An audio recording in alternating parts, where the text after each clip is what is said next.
wesh, la famille, ça va ou quoi? Tranquille, on est là aujourd'hui, 11e journée Ligue 1 sénégalaise. Sonacos qui reçoit aujourd'hui Jaraaf de Dakar. Et comme vous le savez, l'année dernière, Sonacos ko dóoroon à l'aller 2 buts à 1.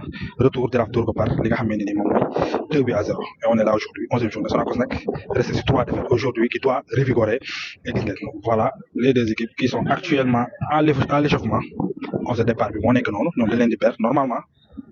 Voici les gardiens de but avec Sadji qui peut être titulaire aujourd'hui et les autres. Et voilà, petit à petit, le public. C'est parti pour notre début atypique, les gars. J'espère que tu es encore revigorer. Parce que c'est parti pour un autre vlog. Avec Sadji aujourd'hui, qui pourra entraîner peut-être sa première titularisation. Et comme vous le voyez, digne fils de la région. Bonne chance pour lui.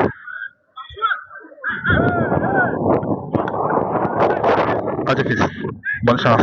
Voici le trio arbitral qui va siffler le match d'aujourd'hui. À l'échauffement. Et voilà. Je souhaite un bon match.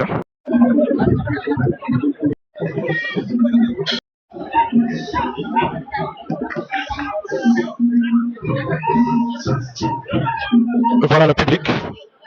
Tribune A, les supporters de la Sonacos. Et tribune B, les supporters de la Jaraaf. Voici les 22 acteurs qui sortent du vestiaire. Et vous les voyez. Et vous les voyez. Sur le quatuor arbitral, les joueurs, comme vous les voyez, ils sont là, les 22 acteurs. Ils sont là, les 22 acteurs du jour, pour un match âprement disputé entre les deux équipes. Ils sont là, voici.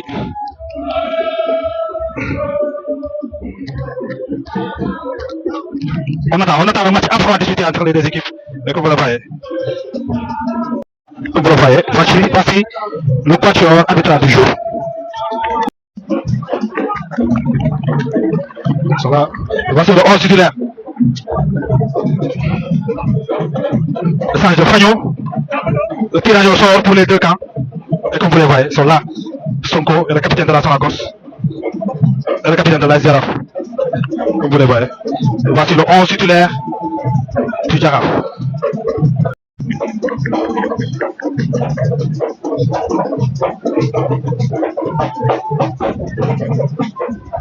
Voici le 11 titulaire de la Jaraaf. Ils sont là, en train de magnifier avec le public. C'est parti pour un duel atypique entre Jaraaf et entre Sonacos et Jaraaf de Dakar. Et comme vous le voyez, je vous l'avais dit, c'est la première titularisation de Sadji dans les buts. Bonne chance, parce que c'est le digne fils de la région de Diourbel. Et comme vous le voyez là, dans ses œuvres, bonne chance, bonne chance, bonne chance. Premier corner pour la Sonacos de Diourbel, exécuté par Bamba. Comme vous le voyez à l'œuvre, frappe au-dessus de la cadre. Et on replace. Corner pour Jaraaf de Dakar, joué à la Rémoise.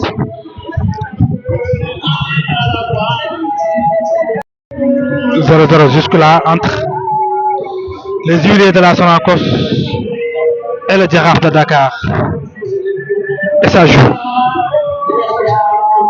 du 50-50. Aucune des deux équipes dominée.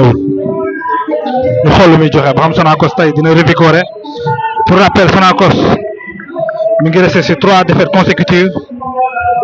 Défaite contre GF, défaite contre Dakar Sacré-Cœur et défaite contre Pikine. Tey mu recevoir fii Jaraaf ñu xool ba xam Sonacos ba xam si Jaraaf lay revigorer ou pas. Ça continue de jouer jusque là et 0 but partout. Vous le voyez à l'écran, voici Sadji encore. C'est sa première titularisation aujourd'hui. On lui souhaite bonne chance encore. Il fait partie des joueurs à qui la région de Diourbel compte beaucoup. Parce qu'il a un énorme potentiel. Vous le voyez à l'image, Adama Barry, c'est l'ancien de la Sonacos de Diourbel. Puis l'année dernière, Jaraaf non continue. Il est là dans ses œuvres. Il tient latéral droit. Voilà, c'est la pause entre Juillet et Jaraaf de Dakar. Une première période, mën nañu wax ne 50-50. Jaraaf qui n'a pas eu de tir cadré ci première période bi mais Sonacos au moins am na benn tir cadré ñaar équipe yi ku si nekk am nga 3 corners ci première période bi ñu xool seconde période lan la ñuy indi parce que y aura plus de jeu surtout bu soleil bi demee ak quelques changements bu ñu ko defee kon gars yi à tout à l'heure ci seconde période bi. Début de la seconde période entre Huiliers et Jaraaf de Dakar et voilà ça continue de jouer jusque là pour rappel c'est 0 but partout entre les deux équipes. bal baa ngi noonu di daw ñu xool ba am seconde période bi dina gën a yëngatu comme première période parce que première période bi pour rappel 3 corners équipe bu nekk moom la am seuls les Huiliers Sonacos a eu de tir cadré mais Jaraaf amul tir cadré première période bi ñu xool seconde période bi di joxe Sonacos qui prépare normalement des changements les voilà qui viennent à l'échauffement. Mansour Camara wala boog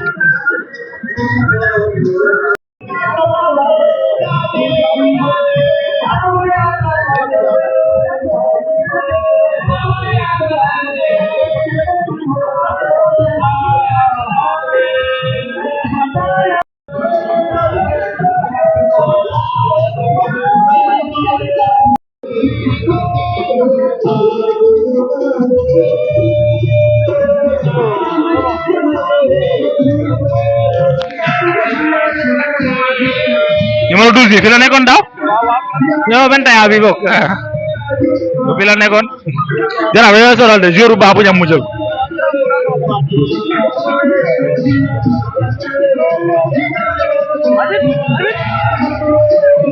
arbitre faute waaye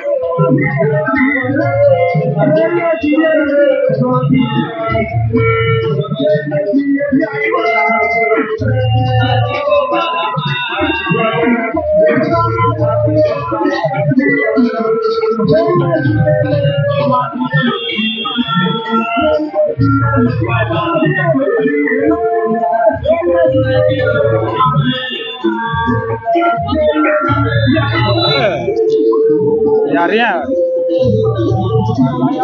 C'est deuxième changement. Deux changements pour Jaraaf. mu dese leen benn.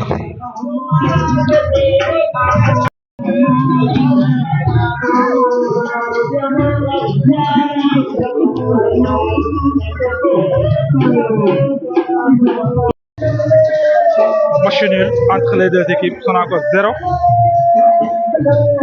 Jaraaf de Dakar 0. C'était Ngis Actu Sport. 11e journée Ligue 1 sénégalaise. Sonacos Jaraaf 0 partout. Mais au moins, Sonacos jël 1 point après avoir concédé 3 défaites consécutives. Tey mu jël 1 point à domicile. C'est bon. Et on se reprend pour la prochaine fois. Allez, bye bye.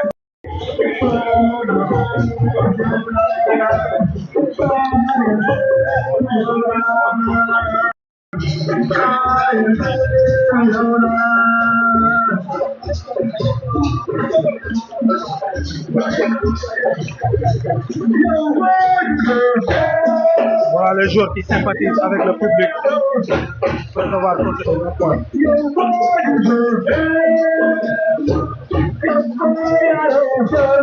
waaj a daax TikTok kii mënu ko dàq kii moom soo ko dàqee ñëpp ngay dàq kii kii dama koy daax de ma ne soo ko dàqee ñëpp ngay dàq la cette situation tey nga am benn point bu précieux mën naa ne fii si Fatick après 3 matchs 3 défaites yooyu tegale ban jàngat ngay bon dama xanaa am mbégte rek projet bi réussir nañ ko parce que il fallait que dañu vivre situation bu xaw a métti 3 matchs 3 défaites te dur ba pare jël ay buts yu bëri mu nekkoon liggéey bu rëy boo xam ne waroon nañ ko def macha allah xale yi comprendre nañu enjeu bi te vraiment ñu dox ci nag ci loolu objectif boo xam ne moo doon ñu arrêté hémorragie bi comme ni ñu koy waxee dañ koy arrêté te ils ont réussi c'est ñoom la ils ont été grands ils ont été forts ñu am Pastef ci li ñu def ba pare déglu nag ay consignes wax dëgg yàlla organisation bi ñu bëggoon moom lañ def waaw Jaraaf nag équipe bu mag la wax dëgg football ak moom taxu koo gagné mais match bi neexoon na taroon na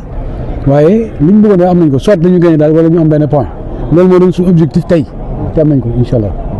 gis tey sa cadre yëpp nga teg leen ci ginnaaw loolu yow kii la wala ban jàng. waaw xam nga léeg-léeg dañuy fàtte ne ay xale lañ yore fi mu toll nii soo jëlee équipe bi Sonacos 90% yi mosuñu joué Ligue 1 ci bëri amuñu expérience boobu nga tegle 10 match fukki match di ko joué ay match yu métti faaw nga sonn donc baax na ci effectif bi nga roulé xool ñi nga xam dañoo sonn nga noppal leen ñi nga xam ne dañoo pare comme tey suñu axe central bi xale la 2006 la juddu mu ngi door a football ñu ngi bokk ci gardien bi mu ngi ci donc il fallait que ñu noppal yenn cadres yi waaye est-ce que cadre sax am na man pour man bon c'est vrai sama équipe bi cadre yi bëri nañ ci de waaye xale lañ nag il fallait ñu reposer leen ñi nga xam ne ñoo doon douter ñu xam ne affaire bi kat cool na léeg-léeg mu cool waaye léeg-léeg aussi nga am fit bu day ni nga taxaw nag natt sa bopp su baaxul nga ne baaxut waaw évaluation boobu lañ def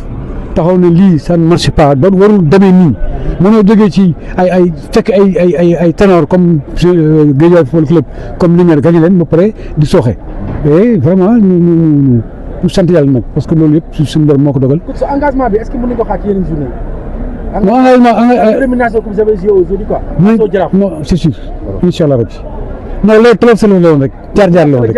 est-ce que vous allez engager avec les autres équipes. dégg nga la wax. waaw soo daanu suñu match contre Teungueth. waaw soo daanu suñu match contre Gorée. nga xam ne c'est le même truc c'est la même philosophie de jeu. mais aujourd'hui lañ gis ne bal bi tey la gën a daw. parce que aussi Jaraaf c'est une équipe joueuse très physique ñu préparé ko xaar ko ci côté yëpp ci sur le plan physique également sur le plan technico-tactique ñu xaar parce que xamoon nañ ne Jaraaf soo fi nekkee di sànni bal yi doo ci génn ñu joué te macha allah xale yi am na ci ñoo xam ne non dañoo mën a football donc qualité la boo xam ne dañu ko exploité. Coach, oui. avec l'arrivée de Sadio, est-ce que êtes-vous satisfait Très satisfait. Sadio impeccable. Il a été très bon. Bouffal, il a été très bon. Le dernier rempart, Lamine, ils ont été bons. Donc, comme nous sommes ci banc bi, c'est vrai, mais là, ils ont joué le rôle qu'ils devaient faire. Machallah, je touche du bois. Sadio Tay, il a montré que deux balles